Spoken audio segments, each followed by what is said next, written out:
Bueno, vamos a dar comienzo ya estamos en la pregunta 3 y se va a ir poniendo bastante más jugosa la cosa. Vamos a intentar dar 10 minutos por cada pregunta, digamos, después de discusión. Y en todo caso, así intentamos hacer 3 preguntas. Y en todo caso, sobre el final, a partir de la tercera pregunta, podemos abrir un poco más de tiempo de discusión.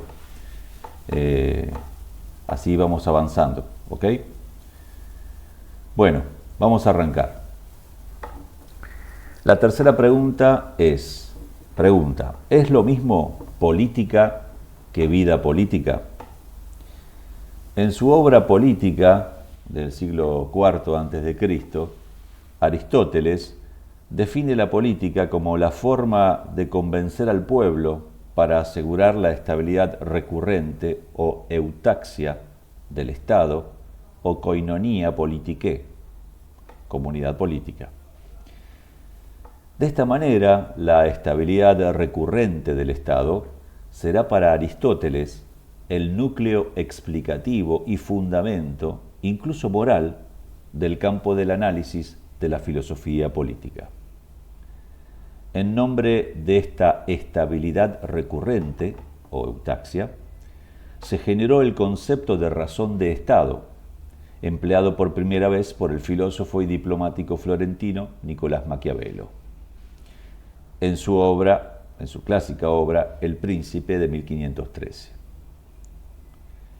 La manera en que Maquiavelo define la razón de Estado, además de permitir entender en qué consiste la cuestión de la estabilidad recurrente de la sociedad política, nos permite distinguir el momento prehistórico del momento histórico en que surge la vida política, tomando en consideración que Maquiavelo no conoció los posteriores desarrollos de la antropología y la historia en el estudio del surgimiento de la vida política.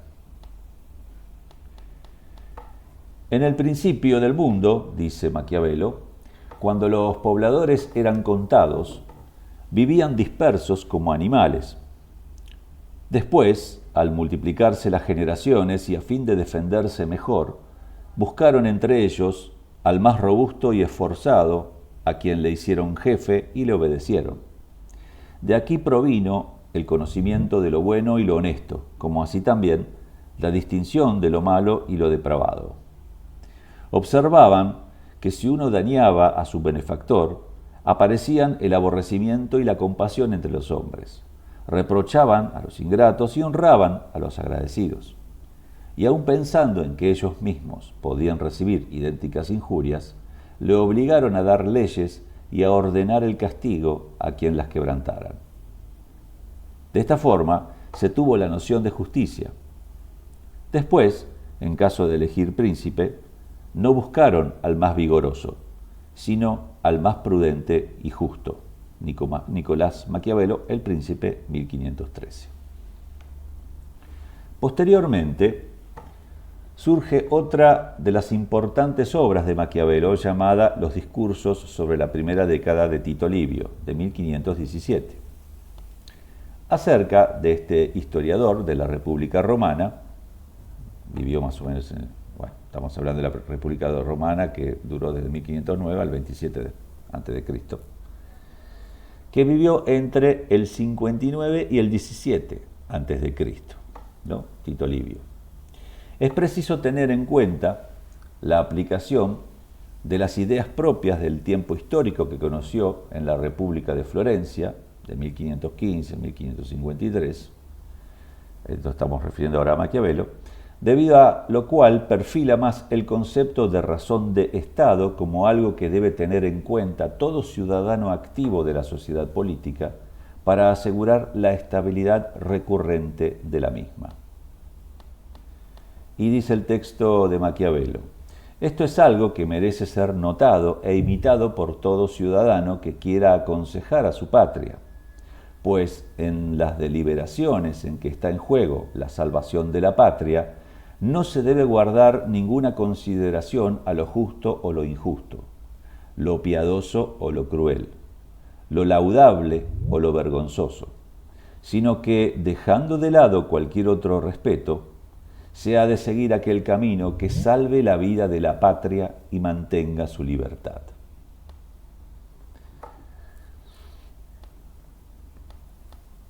De la idea de razón de Estado de Maquiavelo se deduce el término peyorativo de maquiavélico y anuncia la producción de la escuela del maquiavelismo, lo que da lugar luego al realismo político o realpolitik, según el cual la política se desliga formalmente ya de la ética y de la moral con las que chocan,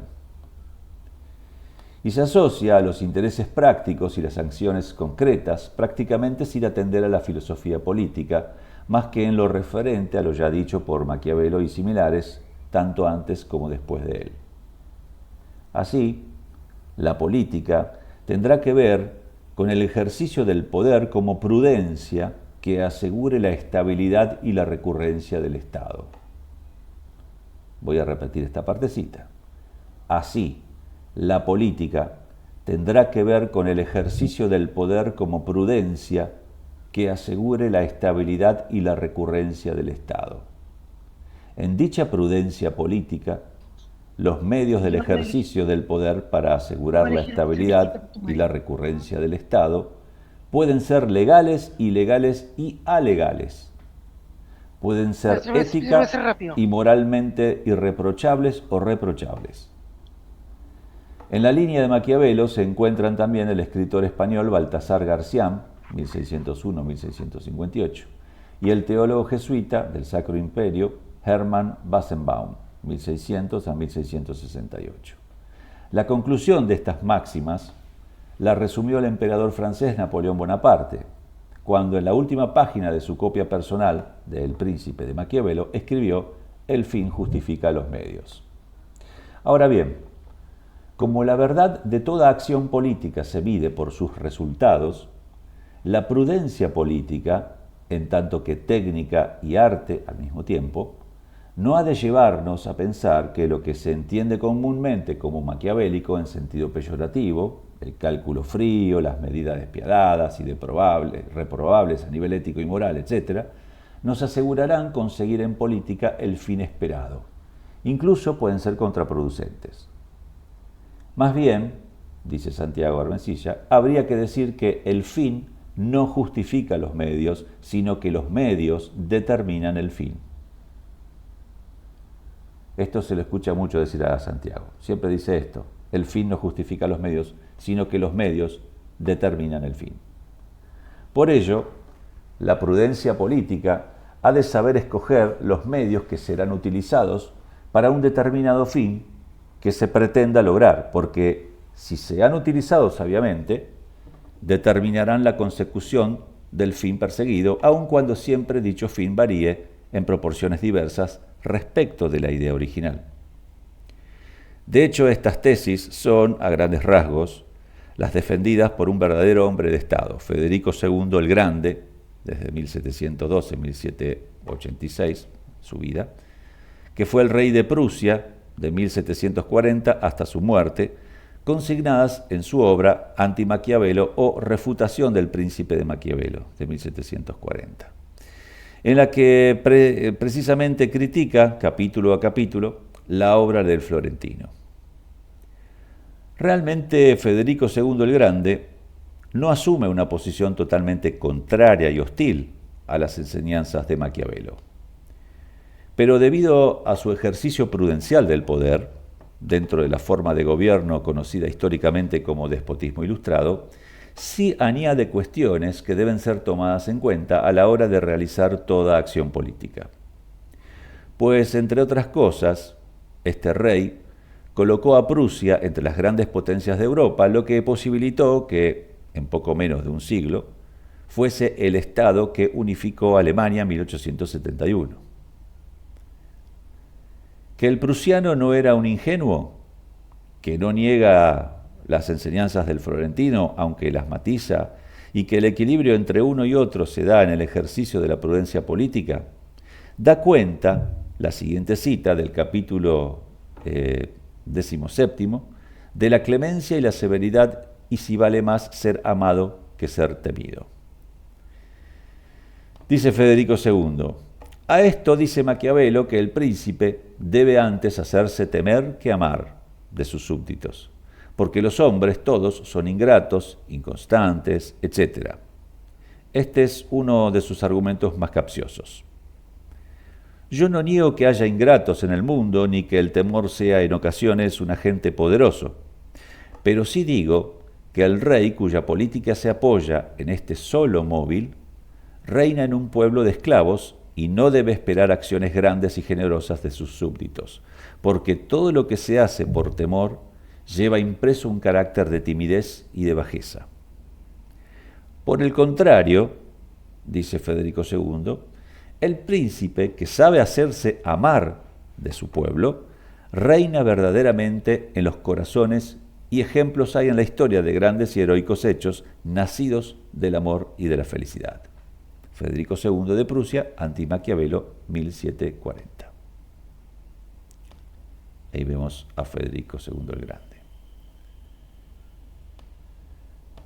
La razón de Estado de cara a la consecución de la estabilidad recurrente de la sociedad política, que actúa prudentemente haciendo uso de los medios determinados para el buen fin que supone dicha estabilidad y dicha recurrencia, sería la verdad fundamental de toda acción política, la cual es un producto de la vida política, y su administración correcta es lo que asegura que dicha vida política continúe existiendo. Voy a repetir este parrafito. La razón de Estado de cara a la consecución de la estabilidad recurrente de la sociedad política, que actúa prudentemente haciendo uso de los medios determinados para el buen fin que supone dicha estabilidad y dicha recurrencia, sería la verdad fundamental de toda acción política, la cual es un producto de la vida política, como no podía ser de otra manera, y su administración correcta es lo que asegura que dicha vida política continúe existiendo. Antes del surgimiento de los primeros estados, hará unos 5.000 años, en el creciente fértil, río Tigris, Éufrates y Nilo con Sumeria, Ur, Mesopotamia y Egipto, la vida prepolítica se desarrollaba sin sedentarización, salvo cuando se produjo la transición mesolítica entre el paleolítico y el neolítico. También cuando poco a poco, durante la edad de los metales, surge la escritura y las distintas sociedades humanas se organizan a través de leyes escritas que les permiten determinar la constitución de la jerarquía de clases de la sociedad, la propiedad, la división del trabajo y las relaciones con otras sociedades. La racionalidad ligada a las operaciones de tipo quirúrgico, consistentes en juntar y separar cuerpos una y otra vez hasta producir cultura, que no es otra cosa que naturaleza humanizada, la cultura, a partir de una naturaleza cuya comprensión solo es posible a partir de la vida política, es lo que nos diferencia del resto de los seres vivos, y particularmente de los animales. Las instituciones antropológicas producidas durante la prehistoria permitieron, cuando alcanzaron un cierto grado de complejidad, conformar la vida política a los estados, que en expresión de Marx humanizarían el estado de naturaleza anterior. Toda concepción racional del mundo y de la realidad es producto de dicha vida política. Toda concepción racional del mundo y de la realidad es producto de dicha vida política. Y la política como acción es imposible en sociedades humanas naturales. Por todo ello, la política como acción permite reorganizar y transformar la vida política, pero aquella no es posible sin esta. Abrimos 10 minutos de discusión.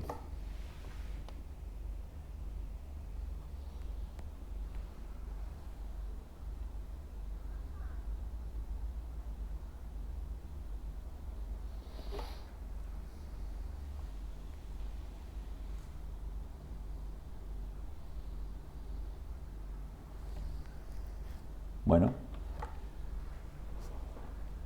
alguien que quiera aportar, que quiera decir algo? Sí, Yerko, adelante. ¿Me escuchan, cierto? Sí, Sí, sí. Eh, en verdad, o sea, yo tenía como relativamente, o había escuchado del pensamiento como más de lo que se me quedó de Maquiavelo, que en el fondo era como bastante práctico en ese sentido. Como que no buscaba como, en el fondo, o buen gobernante no busca ni atemorizar ni someter a la población, sino que en el fondo busca que esté de su lado. Creo que eso es todo, o sea, o lo medular que en realidad he llegado a entender de lo que se plantea en el texto de ahora y de las veces que he escuchado o ha llegado a mis oídos la, el texto de Maquiavelo. En verdad es lo que quería agregar.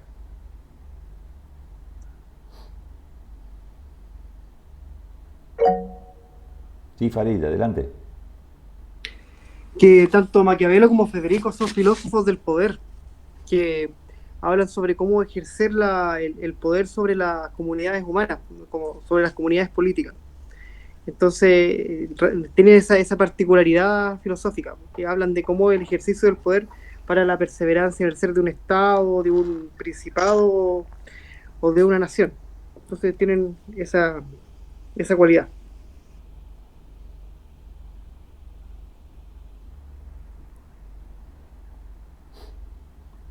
Sí, yo quiero rescatar de Olman, después te doy paso de la palabra, que estás pidiendo ahí la palabra. Creo que lo más jugoso, el núcleo acá de todo es la verdad de la política, es que se ejerce para asegurar la estabilidad y la recurrencia de la comunidad política.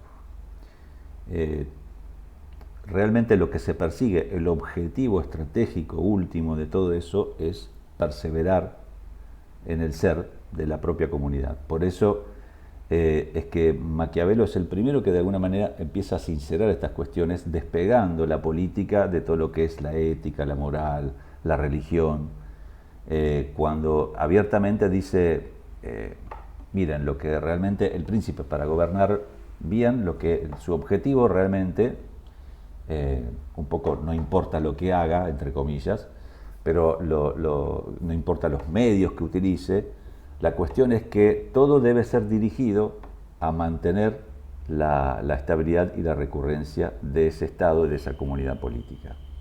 Y creo que ahí esto encierra básicamente el leitmotiv o la razón última del ejercicio de la política. Para no monopolizar, voy a dar la palabra a Olman y a todos los demás compañeros que quieran. Adelante, Olman. Buenas tardes a todos y todas. En realidad, creo que recordando a Maquiavelo, lo leí hace un buen rato, Maquiavelo te trata de enseñar cómo es de realista y de pragmática la vida política y al mismo tiempo su administración de esta misma. Y el problema es que muchos no logran entender a Maquiavelo porque quizás lo leen de corrido o lo ven con ojos moralistas. Porque no sé si ustedes, tú Mariano, te han dado cuenta que a Maquiavelo le hacen una cara de asco bien, sin sonar exagerado, bien extrema, porque él te trata de quitar ese velo. Y yo creo que para la perseverancia de un sería en el estar teniendo en cuenta su evolución, es de tener en cuenta, redundando, saber leer los tiempos. Y saber leer los tiempos es clave para ver cómo se le va a ir dando vuelta a esa autaxia, siempre y cuando no se deteriore la base de la comunidad política. Entonces creo que a Maquiavelo, se lo digo así, un profesor me lo decía, tenga cuidado con Maquiavelo porque a veces no es buen consejero. Yo sé que lo admira mucho, ya hace un par de años, pero igual, vaya, agarré la frase que él me dijo, pero algo igual me dijo como mi intuición, no hombre, tranquilo, o sea, léelo con despacio y le vas a ir entendiendo la idea. Pero creo que Maquiavelo, como el otro gobernante que mencionaste, Mariano, te hacen ver de que a la hora de estar en el poder es saberte ganar a la gente con lo que instantáneamente ellos necesitan, no con lo que quieren así de golpe y ya después se les olvida, sino ganarte a la gente con lo que necesitan en el aquí, en el ahora. Y ya después saber de que si uno no mantiene esa frialdad y diligencia, tarde o temprano el pastel se te puede caer.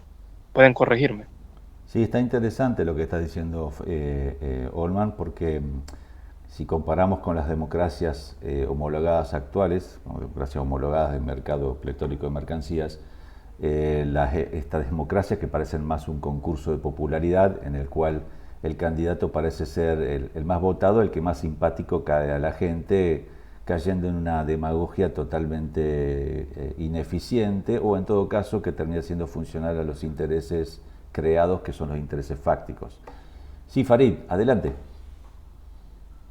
Que yo creo que la mala fama que se le hace a Maquiavelo viene cuando es utilizado como en los años 90, 2000, cuando lo descubre como el mundo de las finanzas y empiezan a utilizarlo algunos como empresarios o especuladores financieros, gente que quiere hacerse rica, como para eso, como para fines personales, y no le dan la mirada de Estado a Maquiavelo, sino que lo utilizan como una herramienta para escalar en el poder y como tener más éxito en los negocios, desde una perspectiva individualista, no desde una perspectiva de mantener la recurrencia de un estado, o de un principado o de una comunidad. Entonces ahí como que empieza a hacerse mala fama, como que se le ve como, no sé, desde la ambición personal y la competencia, sin importar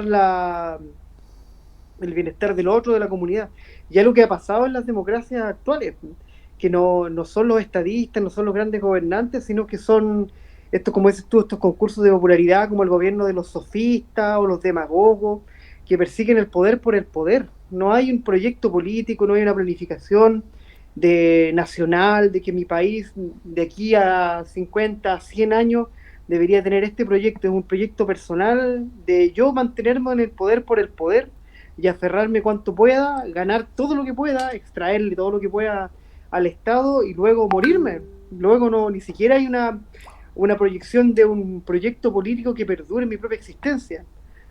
Entonces como que quizás los políticos actuales tienen esta mirada cortoplacista, individualista, como bien de enriquecerse, de tentar el poder por el poder, pero no de que su Estado persevere en el ser. Por eso se ven estos, no sé, desde los Milei hasta gobernantes que destruyen sus propias naciones, que van, bueno, en España lo mismo, así, quizás en Chile también lo mismo, que la venden al mejor postor con el objetivo simplemente de enriquecerse a sí mismo, aunque eso lleve sus países a la ruina. Sí, Eso quería comentar. Sí, totalmente de acuerdo. Por eso, si ponemos una comparación entre lo que es la gobernanza china a partir del Partido Comunista como un partido prácticamente de Estado y cómo vela por los intereses de su comunidad política, propiamente de la estabilidad y la recurrencia de esa sociedad y el bienestar de todos, en contraposición con las democracias occidentales, que son simples mecanismos en el cual se entretiene a las masas pensando que son libres y están libres e informadas eligiendo, y en realidad es un perseverar en el ser de los intereses del bloque de clase dominante, ¿no? Sí, Román, adelante. Buenas, ¿se escucha bien? Perfecto. Buenísimo. No, para terminar, que creo que ya se acaba el tiempo para las intervenciones, quería concluir la pregunta, como sintetizando, ¿no? Respondiendo a la pregunta, como para que no nos olvidemos. La pregunta era, ¿es lo mismo política que vida política? Básicamente, pues no lo es, ¿no? La vida política es lo que surge dentro de la sociedad política. Eso es lo que pasa. Todo lo que ocurre dentro de la sociedad política es vida política. Eso es esa sería básicamente la respuesta corta, ¿no? Ya después habría que identificar también entre política verdadera y política falsa. Y para distinguir entre política verdadera y política falsa, también habría que distinguir entre verdadera política y falsa política. No es lo mismo, ¿no? Eso lo vamos a ver más adelante igual para no enrollarnos. O sea, una cosa es la verdadera política y otra cosa es la política verdadera. eso lo vamos a explicar más adelante como para no hacer spoilers y y no gastar demasiado tiempo en las intervenciones. Solo quería sintetizar, ¿no? Es lo mismo política que vida política. Están relacionadas, pero no es propiamente lo mismo. Vida política es todo lo que surge dentro de la sociedad política, y dentro de lo que está la sociedad política es donde está la política, ¿sí?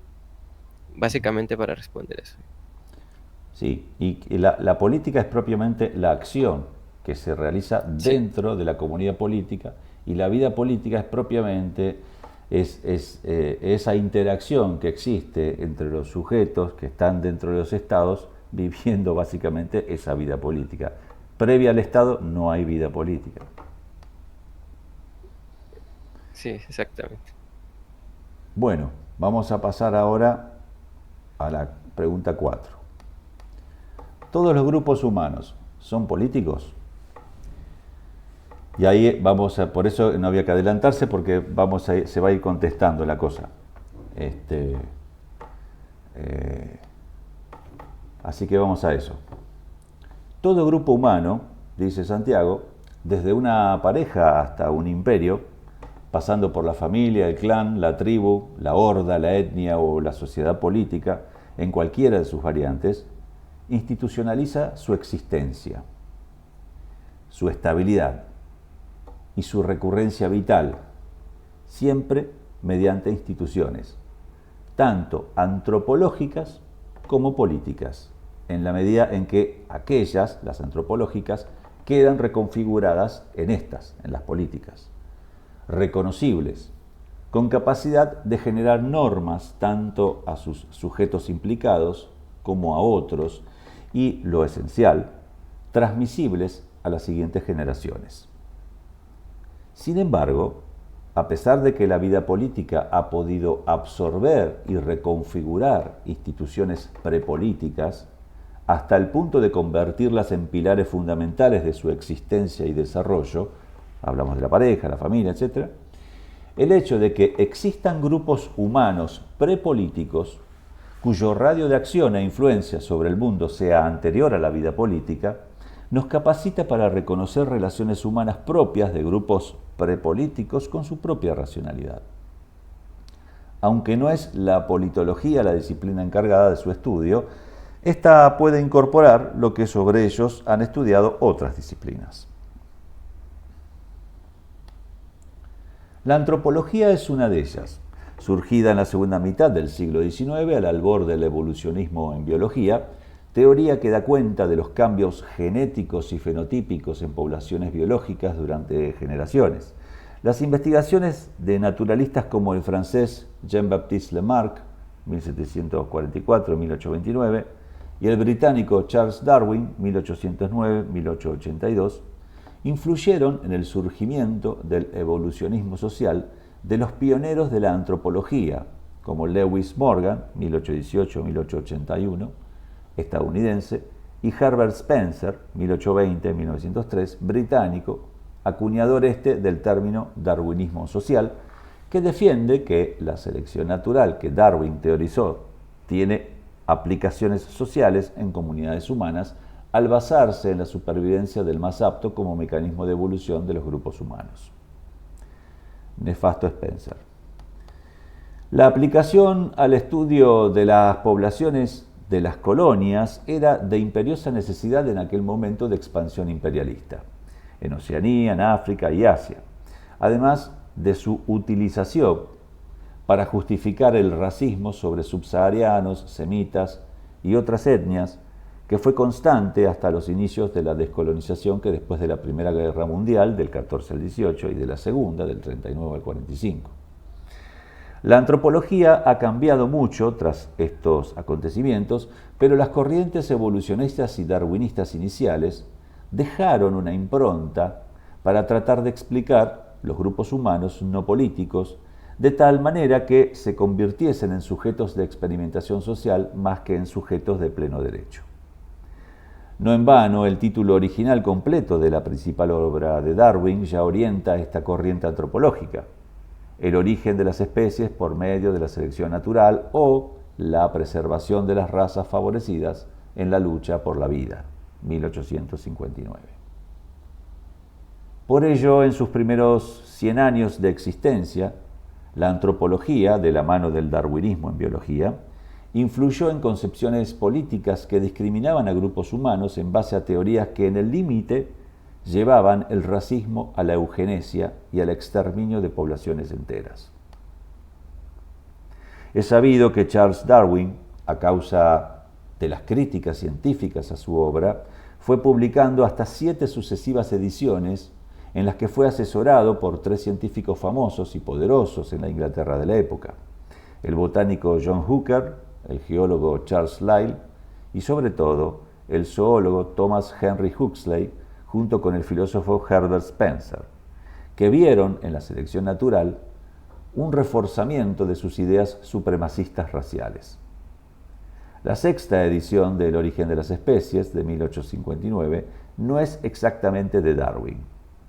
En ediciones previas de su libro pueden rastrearse frases que apuntalan al individualismo, la predestinación calvinista, en términos darwinistas, el determinismo genético, la competitividad entre miembros de una especie y dentro de la misma especie el racismo. El darwinismo social tuvo un gran apoyo por parte de los grandes magnates mundiales como Rockefeller o Carnegie, que apoyaron las investigaciones de los científicos darwinistas. John Rockefeller afirmó que la supervivencia del más apto era una ley natural y también divina. Para él, las cosas son como son porque son leyes naturales. La idea del libre comercio iba pareja en el mundo anglosajón a la del darwinismo social. Friedrich Hayek, premio Nobel de Economía y asesor de Reagan, Thatcher y Pinochet, asumía esta mezcla de ideas con frases como esta. Abre comillas. Las demandas de justicia social carecen de sentido porque las demandas de justicia son sencillamente incompatibles en cualquier proceso natural de carácter evolutivo. Cierra comillas. En este sentido, muchas empresas farmacéuticas actuales funcionan por la lógica capitalista de negocio y parecen seguir todavía este darwinismo social. Me hace acordar a Milley cuando dice que la justicia social es una aberración. Más o menos va por ahí la cuestión de la justicia. La vida política, prosigue Santiago, en su fase colonialista, depredadora, contemporánea, trató de reconfigurar a los grupos humanos prepolíticos que encontró desde los postulados del darwinismo social y de la antropología de la época.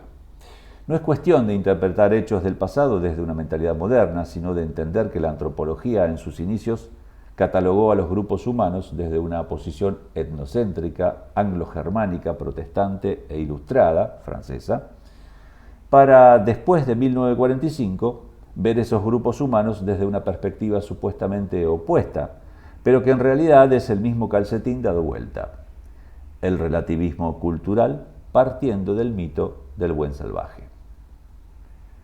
Así, tribus como los sentineleses, habitantes de la isla de Sentinel del Norte, bajo soberanía de la India, siguen con sus relaciones propias de los grupos humanos prepolíticos, pues en la isla, a la cual no pueden acceder forasteros bajo peligro de muerte por parte de los sentineleses, las leyes indias no se aplican, aunque geopolíticamente les beneficie que formen parte del Estado indio para asegurarse el control marítimo del Golfo de Bengala.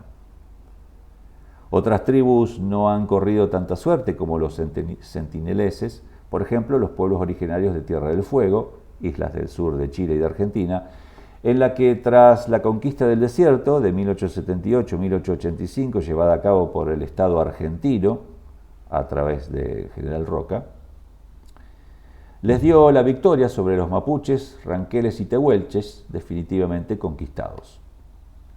Además permitió el exterminio entre finales del siglo XIX y principios del XX de la etnia Selknam, que junto a Yamanas, Alakaluf y Aush conformaban lo que durante siglos se llamó en abstracto fueguinos. Fueron eliminados por colonos ganaderos y mercenarios financiados por la SETF, Sociedad Explotadora de Tierra del Fuego, empresa ganadera chilena al servicio del Estado argentino.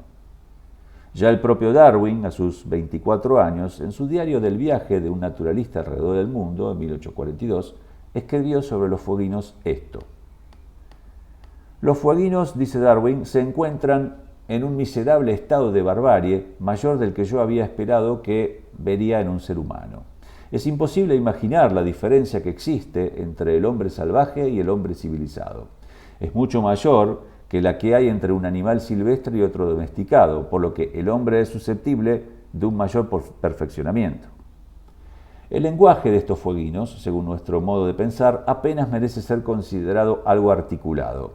El capitán Cook lo ha comparado al carraspeo como cuando alguien hace gárgaras, pero puedo asegurar que nunca oí a europeo alguno que se limpiara la garganta con sonidos tan roncos, tan guturales y tan crepitantes. Así pues, la vida política capitalista colonial ha tratado de reconfigurar estos grupos humanos de tal manera que, sin dejar nunca su conexión con formas sociales prepolíticas, o bien eran destruidos, como en el caso de los fueguinos, o bien eran reducidos a reservas, las cuales se mantienen hoy en día en naciones políticas como Estados Unidos, Canadá o Brasil, o bien han sido reconfiguradas sus formas de vida como bienes y servicios vía relativismo cultural hacia el etnoturismo y el turismo indígena. En palabras de la escritora feminista neerlandesa de origen somalí, Hayyan Hirsi Ali, 1969, que sufrió la ablación de su clítoris por parte de su abuela cuando tenía 5 años, sería lo siguiente. Dirá Hayyan, lo que estos relativistas culturales no ven es que al mantener temerosamente al margen de toda crítica a las culturas no occidentales, encierran al mismo tiempo a los representantes de aquellas culturas en su atraso. Detrás de todo ello están las intenciones más dispares, pero ya sabemos que el camino al infierno está pavimentado por los mejores propósitos. Se trata del racismo en su acepción más pura. Aunque la relación entre la antropología y la política, como vemos, es un tema espinoso, existen otros estudios de los grupos humanos prepolíticos que permiten distinguir la sociedad humana de la sociedad política de una manera más certera, separando la prehistoria de la historia. Se trata de la paleoantropología, que entreteje los conocimientos de la antropología física o biológica, el estudio de las variaciones biológicas humanas a través del tiempo hasta hoy, y de la paleobiología, estudio de los fósiles de seres vivos, su distribución geográfica y las posibles relaciones entre ellos. Esta disciplina, se refiere a la paleoantropología, estudia las reliquias humanas más antiguas, los fósiles. La paleoantropología juega un papel fundamental junto con la arqueología, estudio de los restos culturales dejados por los pueblos del pasado y sus relatos prepolíticos más arcaicos, sus herramientas, expresiones institucionales como las pinturas rupestres. Decía que la paleoantropología juega un papel fundamental junto con la arqueología a la hora de reconstruir la evolución de la vida humana hasta llegar a la vida política. Porque la vida política surge de la vida prepolítica, paleoantropológica, y es un producto de la evolución de distintas sociedades humanas hasta llegar tras millones de años al Estado, el lugar donde se estructura el campo en que se desarrolla la vida política con sus elementos más básicos: territorio, recursos, población, leyes escritas y fronteras defendidas. Abrimos espacio de discusión. Muchas de estas cosas ya las expolió Román en el primer encuentro, con lo cual vemos que vamos entrando en texto y nos sirvió muchísimo todo lo que dijo Román en el primer encuentro, porque es una buena introducción a que ya vamos repasando y entendiendo todos estos conceptos. Bueno, abrimos 10 minutos de discusión.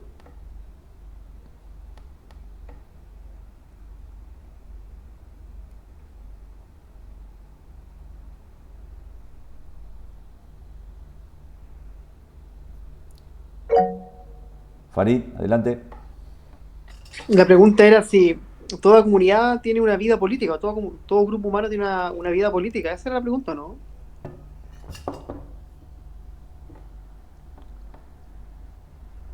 Sí, básicamente si toda comunidad humana es una comunidad política. No, no lo Claro, es.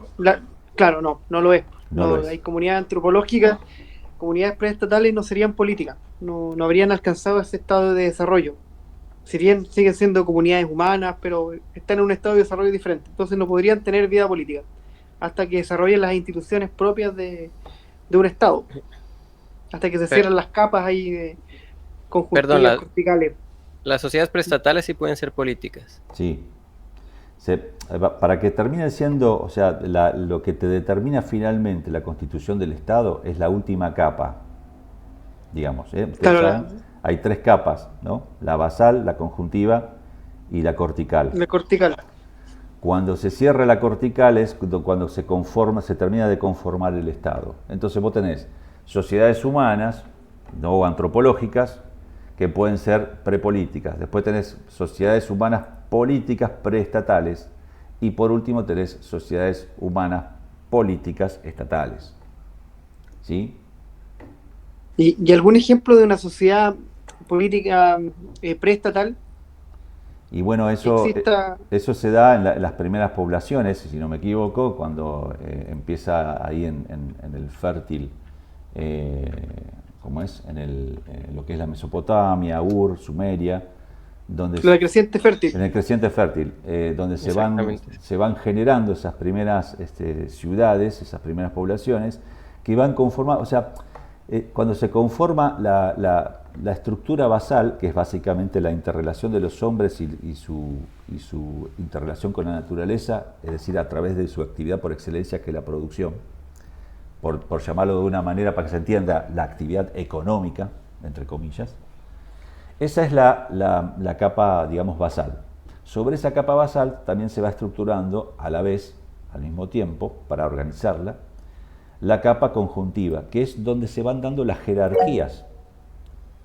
Sí, Román, adelante. No, si quieres terminar lo que estás Bueno, hablando. sí, estaba diciendo que sobre esa capa basal, que es prácticamente la actividad productiva, que es la que nos asegura materialmente la recurrencia de la sociedad, o prepolítica o sociedad humana, es decir, la que nos provee los alimentos, la que nos provee la ropa, la que nos provee, en aquellos tiempos, incluso estoy hablando de una sociedad prepolítica, perdón, preestatal, política o incluso prepolítica, se va conformando a la vez lo que es la estructura de jefaturas, de mandos, porque esas mismas sociedades se van estructurando a partir de que tiene que haber una organización, unas jerarquías que establezcan prioridades, que establezcan objetivos, en fin, se van estructurando los mandos. Esos mandos que se van estructurando es la capa conjuntiva. Cuando esas 2 capas están maduras y se va estructurando la tercera capa y definitiva, que es la que cierra la comunidad política, que es la capa cortical, que la hace de frontera, digamos, que la va a separar de otras sociedades políticas, es ahí donde se termina de conformar el Estado, donde ahí la sociedad pasa de su base antropológica, prepolítica, a la sociedad ya política, que da el salto hacia la sociedad política estatal. Sí, Román. No, después de tu maravillosa explicación, Mariano, solo quería responder las preguntas que hizo, no recuerdo el nombre de quién, de básicamente las sociedades prepolíticas que me vienen a la cabeza, ¿no? Sumeria, Mesopotamia, Ur, las que mencionaron ahí, Creta, las del creciente fértil, también las del Valle del Indo y las primeras sociedades políticas chinas. Son preestatales, y así como las mesoamericanas. Egipto también, mesoamericana. Egipto también. Y las mesoamericanas. Por ejemplo, si el imperio inca se hubiera encontrado con el imperio azteca, con el imperio mexica, ahí se hubiera cerrado su capa cortical, pero el imperio inca no tenía otra sociedad política equiparable a él, homóloga a él en todo el continente, así que no tenía definida su capa cortical frente a otra sociedad igual a él, que lo reconociera como tal, que se reconocieran mutuamente, porque ahí está el tema de la codeterminación. Las sociedades políticas estatales se codeterminan entre sí, es decir, se reconocen mutuamente. Entonces ahí establecen relaciones, bien sea de guerra, establecen ejércitos, fronteras, o de comercio, diplomacia, etcétera. Entonces se puede decir que las sociedades prehispánicas Algunas estaban en fase prepolítica, otras estaban en fase política, pero preestatal. Ninguna llegó a cerrar su capa cortical como tal. Sí, Farid, adelante. Entonces, sería cuando una sociedad prepolítica establece como una estructura imperial, o cuando establece relaciones internacionales con otra sociedad igual, cuando se terminaría de conformar el Estado. O sea, sería como el marco de explicación. Entonces, ahí cierra porque establece relaciones diplomáticas o de conflicto con otra sociedad igual, cuando el imperio persa, no sé, entra en contacto con el imperio romano, una cosa así. Sí. Sí, exactamente.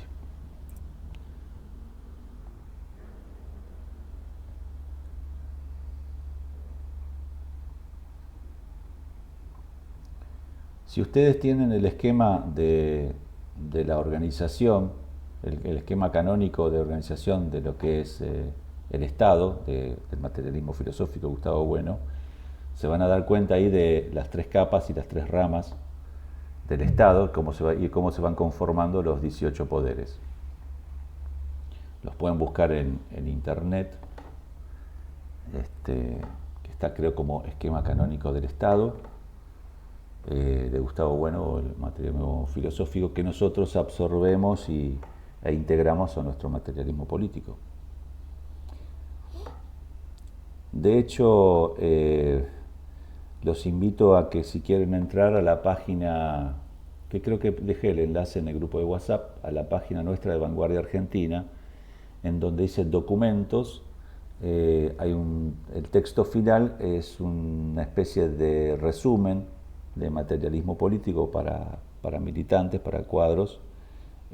Ahí también está tratada la cuestión del Estado, la teoría del Estado desde el materialismo filosófico, ergo desde nuestro materialismo político, y lo pueden consultar y lo pueden leer ahí. Sí, Ignacio, adelante. Una duda para que haya ese paso a que se conforme la capa cortical en el proceso de contacto entre los mexicas con los españoles. ¿Qué tuvo que haber pasado para que se hubiera confirmado esa capa cortical? ¿Es por la diferencia en el desarrollo político o en qué cosa? Sí, ahí es que el desarrollo político no era suficientemente complejo como para establecer y construir evidentemente una frontera. Lo que había ahí prácticamente era una etnia, una población que, bueno, absorbía los recursos, oprimía y explotaba a otras etnias, pero que se auto percibía de alguna manera como el mundo entero, digamos. Los mexicas no tenían una idea de mundo, digo, para ellos ellos eran el mundo, digamos, no tenían una idea de un mundo exterior, por lo tanto no tenían necesidad de generar fronteras con nada.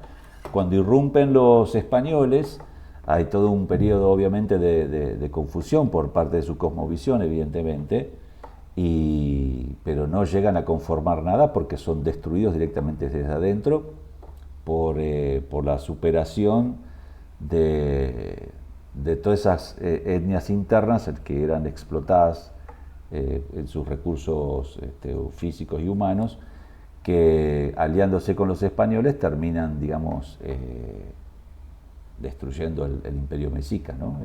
Lo que era, digamos, sí, llamado imperio mexica. Román, si querés agregar. Sí, o sea, la pregunta está muy buena. El tema, la verdad, amerita estudiarse a profundidad. Yo diría que, sin duda, la sociedad mexica era sociedad política, ya estaba en la fase política, ya había superado la etapa prepolítica. Ahora, si estaba en la fase estatal o no, eso todavía no se ha estudiado lo suficiente, ¿no? Habría que analizar bien porque, como bien dices, aunque sea brevemente, pudiera ser, ¿no? Si hubieran establecido algún tipo de fronteras con los españoles que estaban llegando ahí y que se aliaron con otros pueblos, pero no habían conformado como tal todavía una sociedad, ¿no? Bueno, salvo en algunas islas.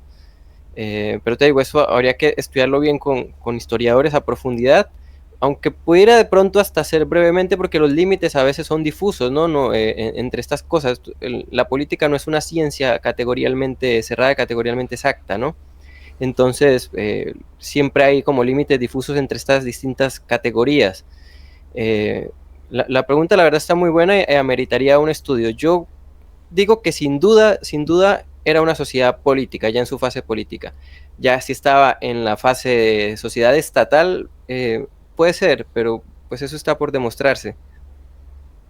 Sí, yo coincido con Román porque la pregunta que planteas, plantear directamente, va directamente al corazón de la teoría del Estado, del materialismo filosófico, en cuanto a la conformación estatal cuando se cierra la capa cortical. Evidente, lo que yo argumento es que esas sociedades no tenían una concepción, o sea, su concepción del mundo era ellos mismos y no había una contraposición, o en todo caso la contraposición a eso era una deidad. Pero ellos no tenían, por ejemplo, no tenían relación con los mayas, no tenían relación con los incas, con lo cual no podían establecer un exterior. Y al no poder establecer un exterior, no pueden establecer fronteras. Por lo tanto, yo Claro. coincido con Román que evidentemente es una sociedad política, pero preestatal, en vías de construcción, o sea, tenían, a ver, obviamente que tenían estamentos de construcción preestatal o protoestatal, por decirlo de alguna manera, ¿no? Porque tenían jerarquías, tenían, lo que no lograban generar, pero porque no había necesidad de aquello, por la propia cosmovisión que tenían ellos del cosmos, no veían límites a un exterior, por lo tanto no podían hacer una frontera. Pero la pregunta es muy buena. Sí, o sea, puede decir que estuvieran cerca de llegar a la etapa estatal, pero es que es muy difícil saberlo, porque no tenían una frontera como tal bien definida en la que estuvieran relaciones, bien sea diplomáticas o contra un ejército igual a él, que se reconociera mutuamente con otra sociedad como iguales. Eso no pasó. Hasta que llegaron los españoles, ahí puede decir brevemente, bueno, la verdad eso, ¿cuánto tiempo duró la conquista de que Hernán Cortés estableció contacto con ellos? No sé si en ese tiempo se pudo haber dicho, bueno, en ese momento cerrarían su capa, igual nunca la cerrarían del todo, ¿no? Porque sería al menos por una parte, por un lado de sus fronteras, porque los españoles no llegaron por todos lados tampoco, pero, o sea, bueno, no sé, los límites son difusos ahí, ¿no? Habría que estudiar eso más a profundidad. Sí, Farid. Que bueno, entonces desde esa lógica, lo mismo, en la medialuna fértil, claro, las ciudades de Nínive, de Ur, no serían, pero sí los babilonios, ya al tener contacto con los mismos egipcios, el imperio egipto, el imperio nuevo, con el imperio babilonio, hubieran establecido relaciones diplomáticas o comerciales, de ahí se cierran las capas corticales y ya son dos estados propiamente tales que establecen relaciones comerciales, bélicas y diplomáticas. Y en la actualidad, en la actualidad hay, bueno, la mayoría son estados-naciones, son sociedades políticas, tienen relaciones internacionales, diplomacia, tienen embajada y todo, pero también hay grupos humanos prepolíticos, pero que están dentro de estos estados, lo que hablaban el ejemplo ahí de los sentineleses, ¿no? Que son grupos prepolíticos, sociedades antropológicas, pero que están dentro de estados-naciones que son sociedades políticas. Sí, Incluso tendrían nacionalidad, son considerados claro, como parte de esas nacionalidades, aunque ellos no lo sepan. claro, están dentro de una sociedad política que les protege, ya, dentro de un estado, una sociedad estatal, ya. Ya no quedan Claro, en el mundo, partes del mundo donde hayan, salvo quizás la Antártida cuando esté por disputarse, pero todo el mundo ya está dividido en sociedades políticas estatales, aunque puedan tener dentro de estas sociedades políticas estatales grupos o comunidades que estén en fase de ellos, en fase prepolítica o política, pero ellos ya son parte de una sociedad estatal, ¿no? Aunque bien sea aunque no lo sepan subsidiaria de ella, incluso. sí, aunque no lo sepan. Y las primeras sociedades estatales, si no estoy mal, no sé, me corregirá Mariano, si no estoy mal, las primeras sociedades griegas Sí, fueron las primeras que establecieron ya los contactos estatales. sí, Llegaron a esa las fase. ciudades-estado, sí, Sí, sí. Que por ejemplo, famosas las guerras entre Atenas y Esparta, ¿no? sí, claro, ahí está. El Por ejemplo. enfrentamiento, o después el enfrentamiento del Imperio Persa con Esparta. Ahí ya se va estableciendo, ¿no? A partir de la guerra, las sociedades políticas. Que no hay que confundir con nación política, ¿eh? Ojo.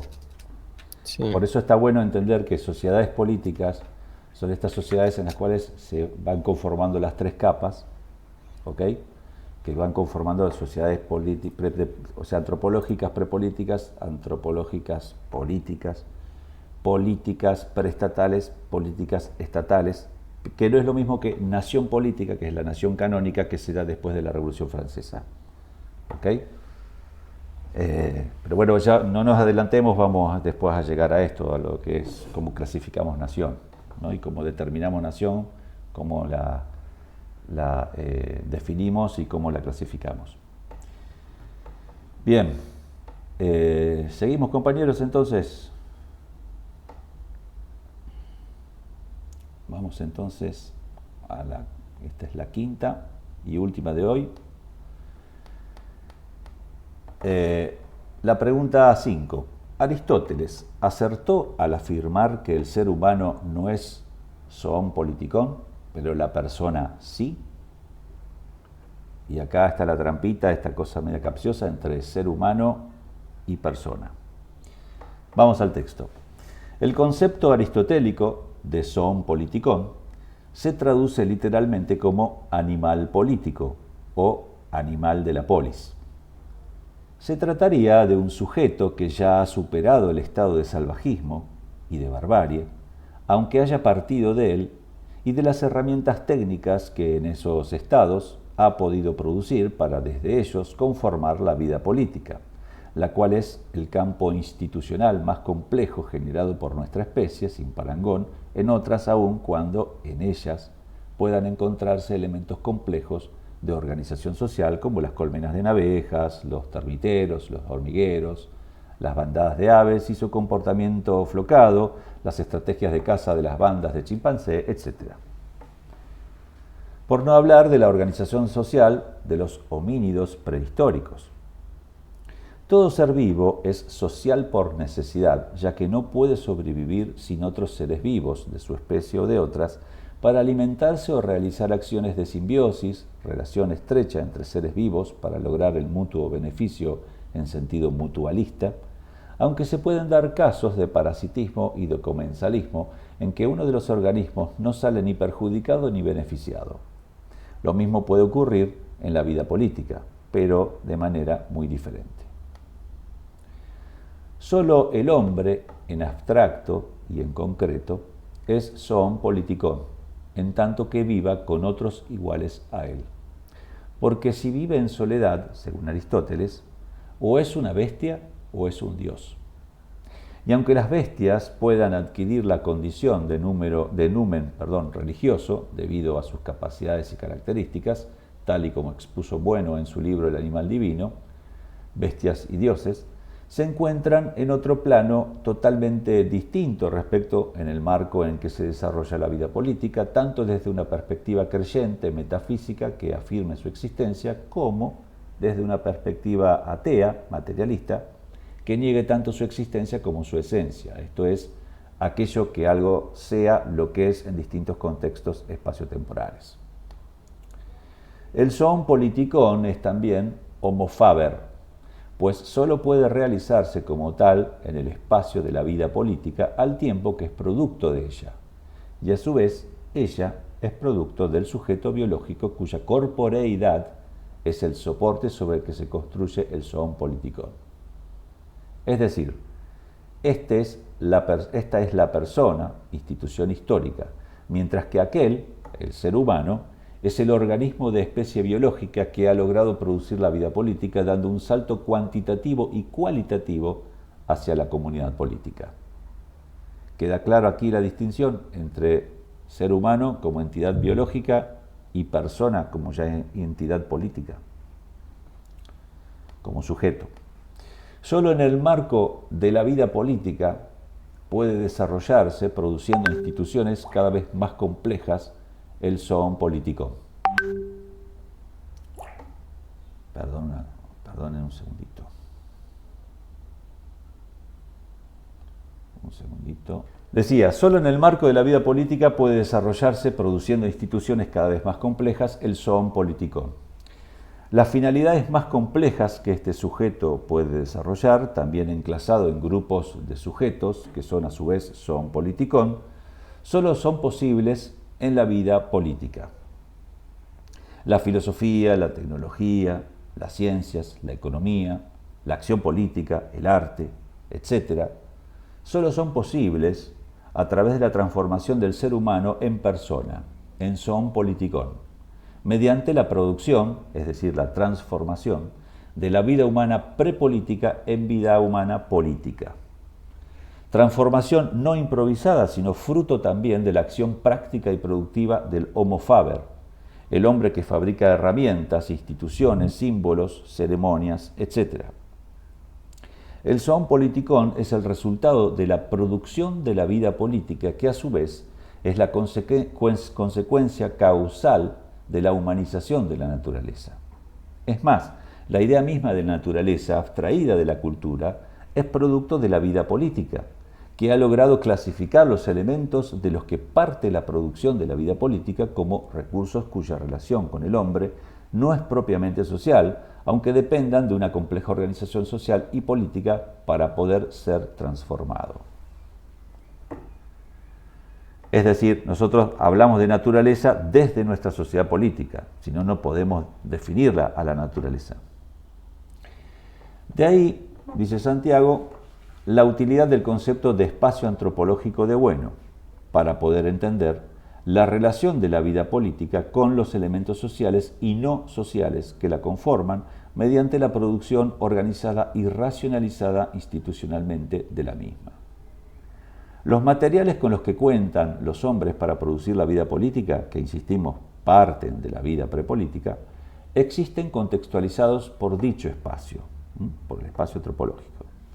La idea de un espacio antropológico presupone la tesis de que el hombre existe únicamente en el contexto de otras entidades no antropológicas y por extensión no políticas en el sentido del zoon politikon.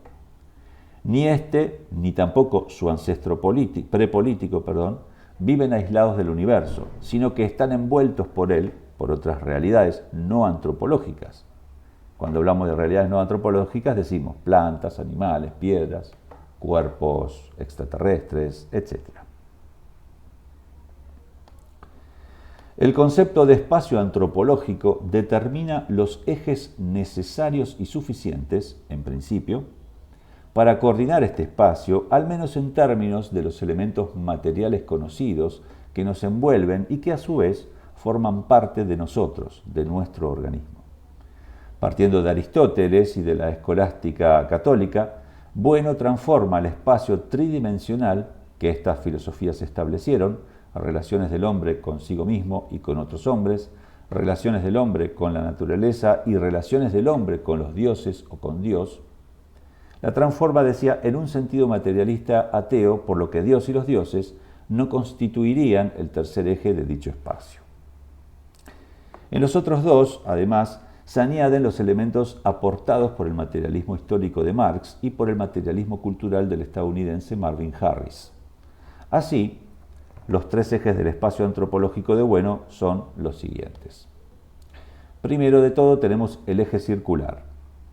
El eje circular es donde se dan las relaciones del hombre consigo mismo y con otros hombres, principalmente a través de cosas, instituciones, producidas por esos hombres de manera racionalizada. En el contexto del modo de producción capitalista en el cual vivimos, el elemento fundamental del eje circular del espacio antropológico son las mercancías, cuya conformación y puesta en circulación en el marco de las relaciones de producción parte de la transformación de los elementos propios del eje radial. Ahora vamos a ver el eje radial, para que esto no les resulte tan confuso. Esto ejemplifica que los ejes del espacio antropológico no son compartimentos estancos, sino que se encuentran en dialéctica y entretejimiento mutuo necesario y de manera constante. Aquí las relaciones son de índole zoológicas, reproductivas, sexual, etc., y de índole simbólicas, lingüística, económica, tecnológica, científica, etc. El eje circular. Vamos al eje radial, que recién hablábamos. El eje radial es donde se dan las relaciones constitutivas a términos no antropológicos de la llamada naturaleza, pero que no son entidades biológicas como la tierra, el agua, el aire, el fuego, etc. Es decir, los recursos naturales de los que dispone toda sociedad política para ser recurrente también a nivel económico, y que tienen la característica común de carecer de todo tipo de inteligencia.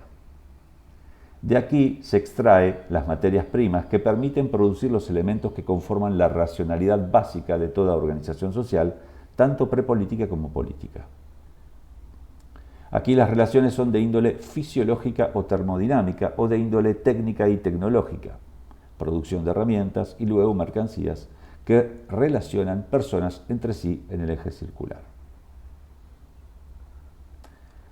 Tercero, eje angular, donde se dan relaciones de los hombres con entidades que no son las propias del eje radial, aun cuando puedan utilizarse esas entidades o partes de ellas para producir mercancías que relacionen personas entre sí en el eje circular, como comida, mascotas, animales de granja, para la ganadería, etc. Es básicamente el eje de las relaciones entre los hombres y los animales, con los que se pueden establecer relaciones de temor o amistad, aunque se puedan tomar en ocasiones a personas y cosas como entidades numínicas, con las que se establecerían relaciones radiales mayormente por error, lo que conduce a cultos religiosos y sectarios. Los animales, aquí, en este eje, pueden ser entendidos no como dioses, pero sí como bestias numínicas. La posibilidad de vida extraterrestre entraría en principio como relación de tipo angular, aunque dependiendo del grado de interacción y contacto que pudiesen producirse con esa vida extraterrestre. También podría impactar en los ejes radial y circular.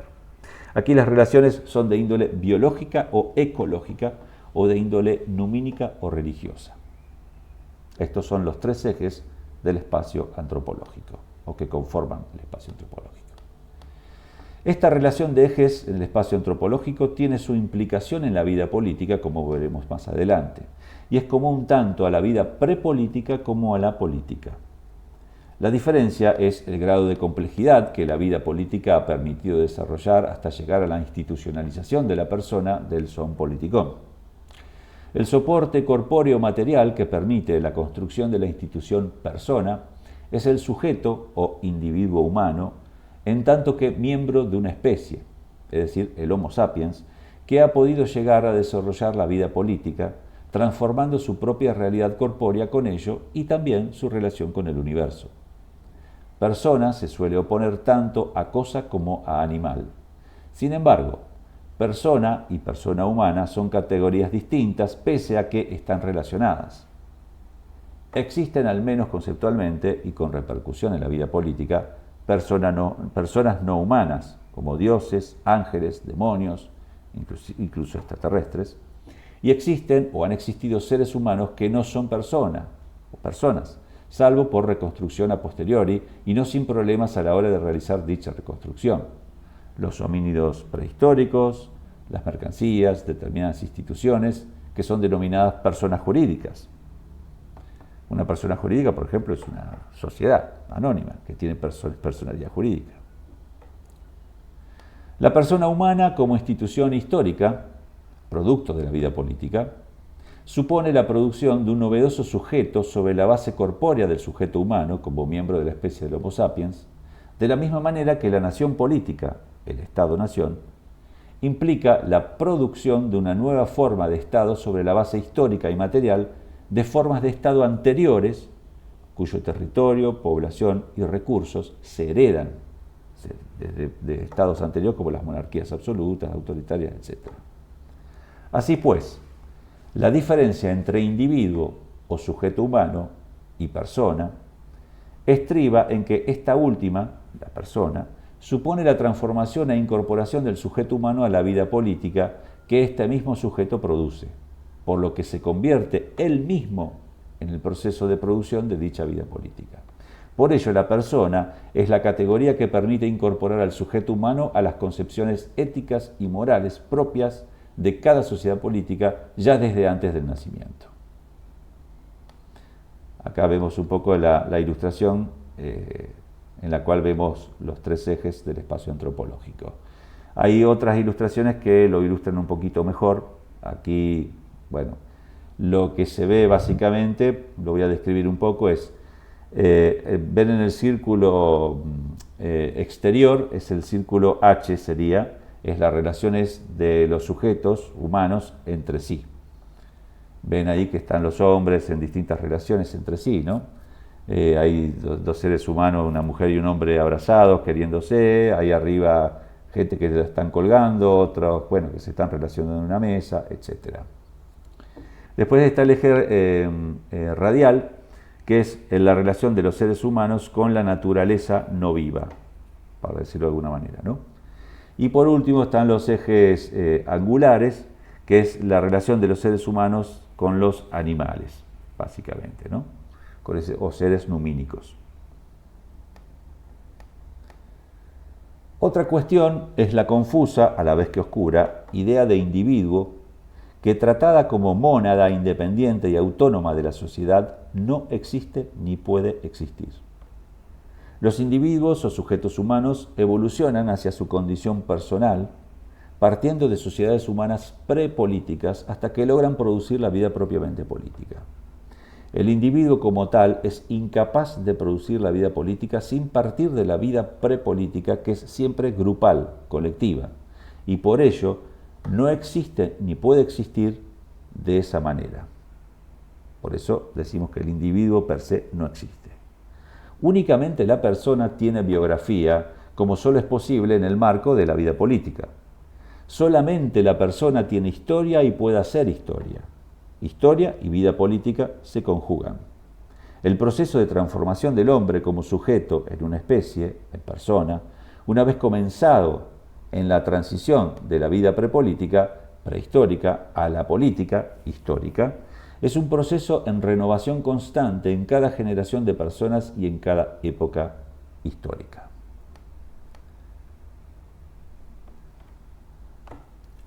Cerramos aquí entonces la lectura y pasamos a habilitar la discusión.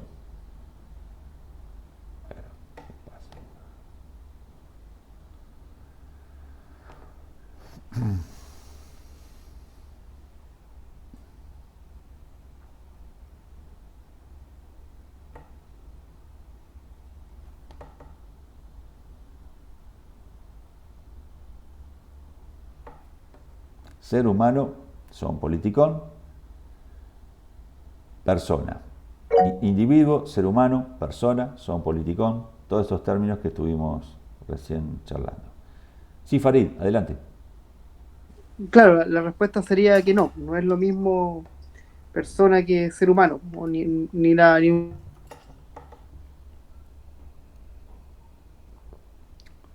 ser humano es un silicón por ser un homo sapiens, sino que tiene que ser reconocido por una sociedad política. Uy, se te corta todo, Farid, o yo te escucho mal.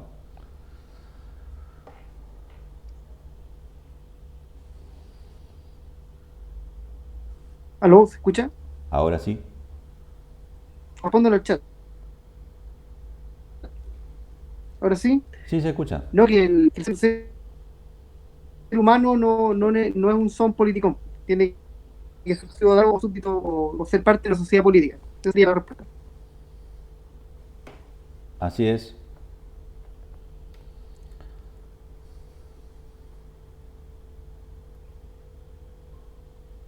Uy, es problema mío entonces. Perdón. No sé si me escuchan a mí ahora.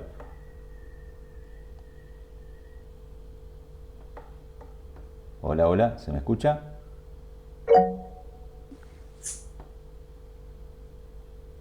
Sí, se le escucha. Yo te escucho, Mariano. Ah, bueno, tenía miedo que no se me escuchara el texto, porque a lo mejor estuve leyendo y digo, no se me escuchó todo lo que estuve leyendo. Ah, bien. Sí, te escuchamos.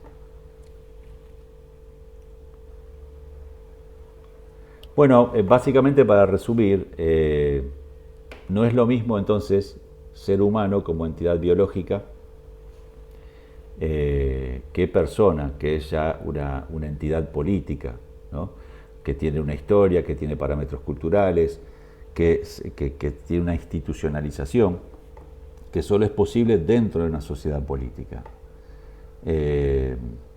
A partir de esto, tuvo la excusa, digamos, para desarrollar los conceptos de lo que es el espacio antropológico, que a lo mejor, si tienen alguna duda con respecto a eso, estaría bueno que la planteen, porque la cuestión del espacio antropológico es otro elemento que nosotros absorbemos del materialismo filosófico de Bueno y lo incorporamos a nuestro materialismo político.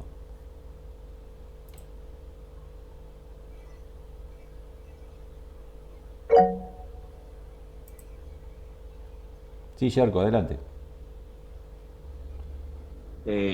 ¿Podrías hacer como como un resumen como acotado del espacio antropológico, por favor? Cuando el texto empieza a hablar sobre el espacio antropológico, ¿esos son conceptos de Gustavo Bueno? Exactamente. Así es. Ah, ok. A ver si les puedo mostrar esto. Les quería mostrar. ¿Lo ven en pantalla? Sí. Sí. Bien. Sí, sí.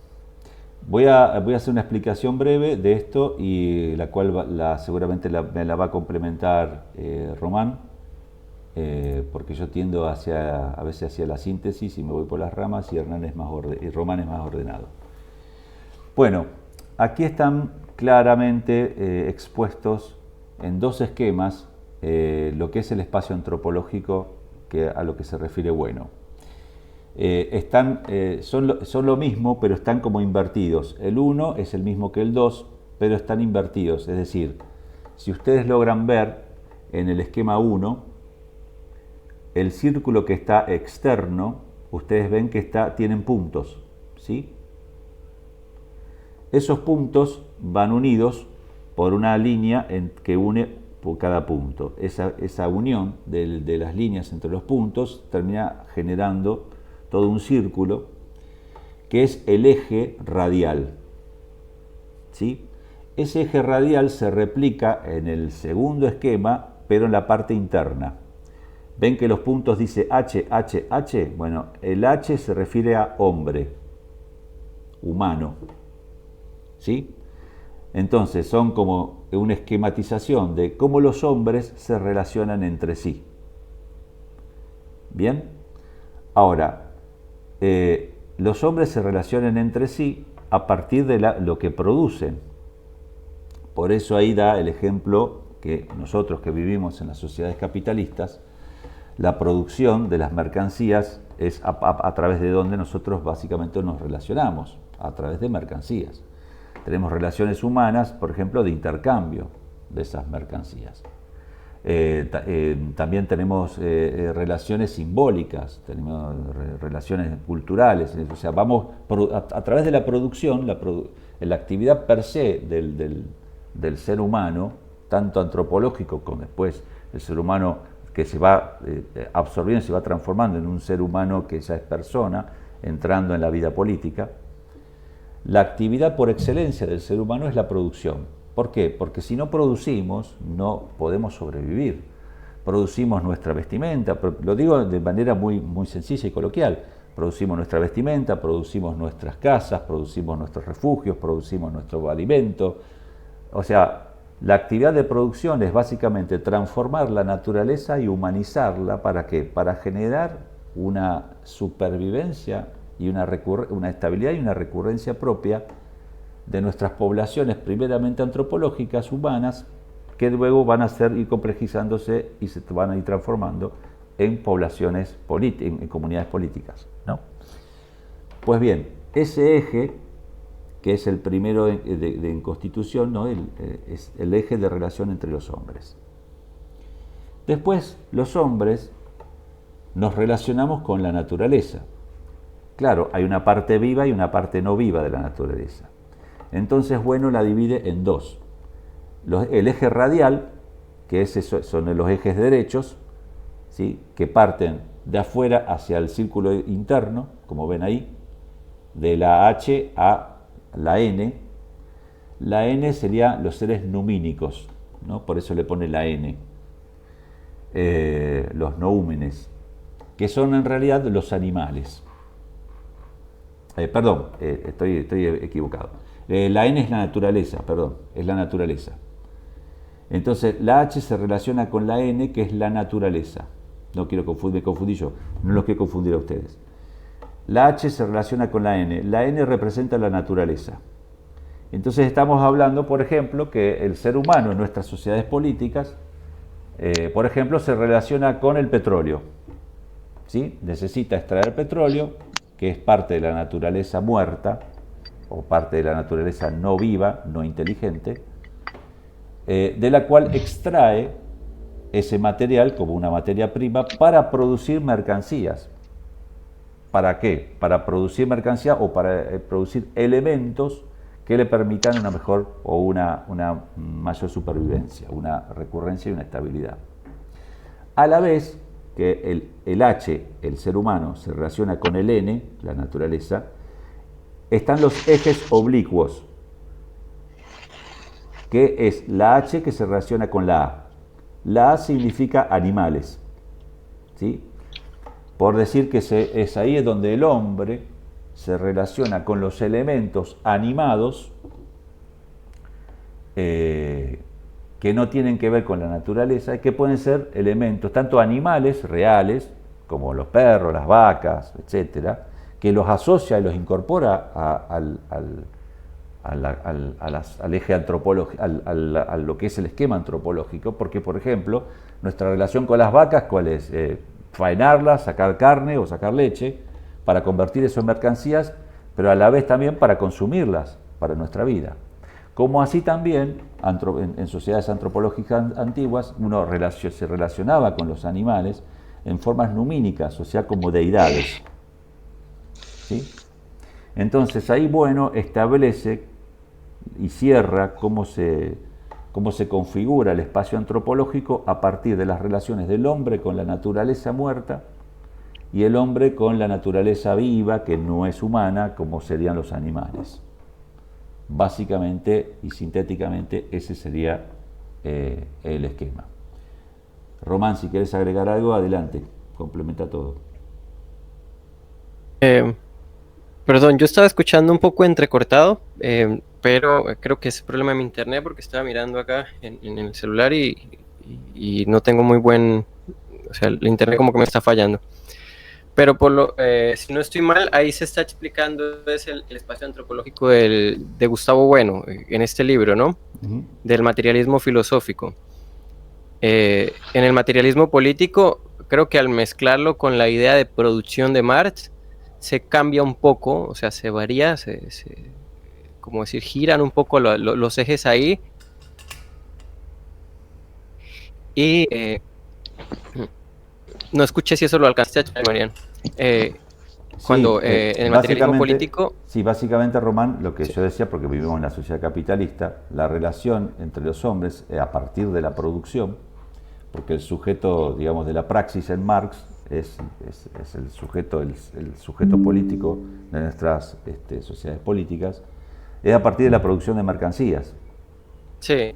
Entonces, sí, es lo que relaciona al ser humano con los demás ejes. Sí, incluso Andrés González, otro filósofo, decía que ese eje se aproxima tanto, es una aproximación tal entre el materialismo filosófico y el materialismo histórico que prácticamente se fusionan. Sí, sí. Exactamente, como bien dices, lo que relaciona al ser humano con cada uno de los ejes del espacio antropológico es la producción de mercancías. Lo que relaciona a los seres humanos en el eje circular son las relaciones de producción. Y en el materialismo filosófico, en el eje circular se relacionan los seres humanos entre sí, en el eje angular, en el eje radial, perdón, se relacionan los seres humanos con los animales, con la naturaleza, perdón, en el eje radial con la naturaleza, en el eje radial con la naturaleza, y en el eje angular se relaciona con los númenes. Uh-huh. Y básicamente es así. Pero en el materialismo político, en el eje radial se relaciona con la materia orgánica y en el eje angular con la materia inorgánica y con los númenes además. O sea, varía en el eje, o sea, la diferencia básicamente entre el materialismo político y el materialismo filosófico es que en el materialismo político, en el materialismo filosófico, en el eje radial están tanto la materia orgánica como inorgánica, es decir, toda la naturaleza en general, y en el eje angular están los númenes, como los dioses o la posible contacto hipotético, improbable pero no imposible con seres extraterrestres. Pero en el materialismo político se cambia un poco aquí y en el eje radial se relaciona con la materia orgánica y en el eje angular con la materia inorgánica, para hacer el énfasis directamente en la producción de mercancías. Básicamente. No sé si quedó claro, es un poco confuso, pero bueno, no Sí, tampoco. está bueno tu resumen ahí en el chat, donde decís el resumen, digamos, de la pregunta es que la persona es la institución histórica y el ser humano es el organismo biológico sobre la que se instala o se construye esa institución. Persona es una categoría jurídica y ser humano es una categoría biológica y antropológica. Eso es un gran resumen de la última pregunta que estuvimos leyendo. Sí, Farid, adelante. Que en el chat compartí un pequeño documento online que es como un cómic, así que me encontré sobre el materialismo filosófico, que se llama Panfleto Materialista, que tiene un par de páginas y es bien ilustrativo, bien didáctico como para entender esta idea en sencillo. Ahí sí que pueden echar un ojo para que lo vean. Eso. Sí, lo recomiendo mucho el panfleto materialista, muy bueno. Sí, el panfleto materialista está bueno y lo usó Román y los compañeros de Vanguardia Colombiana para el curso de la introducción al materialismo político. Está muy interesante ahí porque lo explica de manera muy sencilla muchos conceptos del materialismo filosófico de bueno. Sí, Yerko, adelante. Gracias. Me quedó como relativamente claro el diagrama en el fondo con la explicación que me dieron, pero este es como un diagrama como de relación, ¿cierto? Me refiero a que no tiene como ningún, no hay como, ¿cómo decirlo así? Como jerarquías con respecto a las partes que componen el diagrama. No, yo lo veo solamente como un diagrama de organización de las relaciones, ¿no? Es simplemente descriptivo de las relaciones, no hay una jerarquización. Hay una interrelación permanente y una codeterminación permanente. Sí, total. Es como por hacer una cartografía de cómo se relaciona el ser humano con el resto de la realidad que le rodea, tanto con realidades antropológicas como con realidades no antropológicas. Así es. Ese es el resumen. En este caso es como, o sea, el ser humano es como una parte importante del diagrama porque es un análisis útil para nosotros. Como Claro, seres humanos, me refiero. es el eje central, o sea, es de donde parte el análisis del espacio antropológico. Es antrópico porque ubica al ser humano como en el centro y mira cómo se relaciona con todo lo demás, las demás partes de la realidad que le rodean. Sí, exactamente. Digamos, la jerarquía ahí está implícitamente en que es la construcción de un espacio antropológico. Es desde la visión, digamos, del ser humano en sí, desde dentro de una comunidad política, obviamente, porque como decimos, todos estos conocimientos son imposibles si no están inmersos y no parten desde la vida política. Sí, Olman, ¿querías hablar vos? Sí, si no me equivoco, ahí corríjame, creo que Santiago explica eso en el video así de manera bien, bien escueta, en Todo es política, y si no me equivoco hay uno relacionado a las relaciones humanas, creo, desde el materialismo político, ¿verdad? Corríjame si estoy equivocado con esa pregunta.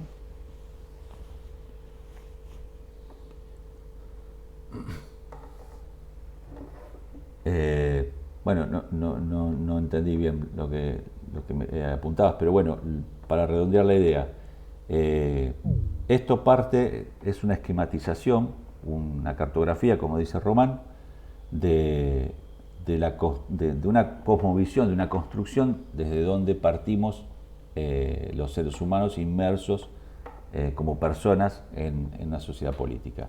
Cómo nos relacionamos entre nosotros, cómo nos relacionamos con los elementos de la naturaleza y cómo nos relacionamos también con seres numínicos que pueden llegar, que son en su acepción prepolítica o como seres numínicos, como seres como deidades, o incluso podrían incluso encajar los extraterrestres, pero que en nuestras modernas sociedades políticas la interrelación es, dentro del modo de producción capitalista, está inmersa dentro de la lógica de la producción, en donde producimos mercancías y esas mercancías hacen que podamos relacionarnos entre los hombres, entre nosotros. Y la relación que hay con la naturaleza también es una relación de producción y como producción de mercancía. Porque ir a extraer, por ejemplo, petróleo y convertirlo en un elemento de intercambio, es decir, es convertirlo en mercancía. Ya sabemos que dentro de la sociedad capitalista, la característica que lo define esa sociedad, esta modernidad, es que cada cosa es pasible en acto o en potencia de transformarse en mercancía.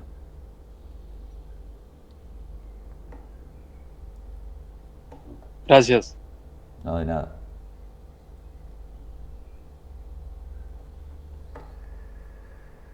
Bueno, no sé si hay algo más para agregar. Si alguno quiere comentar, preguntar, y si no, ya damos por terminado el encuentro y ya ponemos fecha, que ya saben, para el sábado que viene a la misma hora, y seguimos con estos encuentros y estas lecturas, si les parece bien.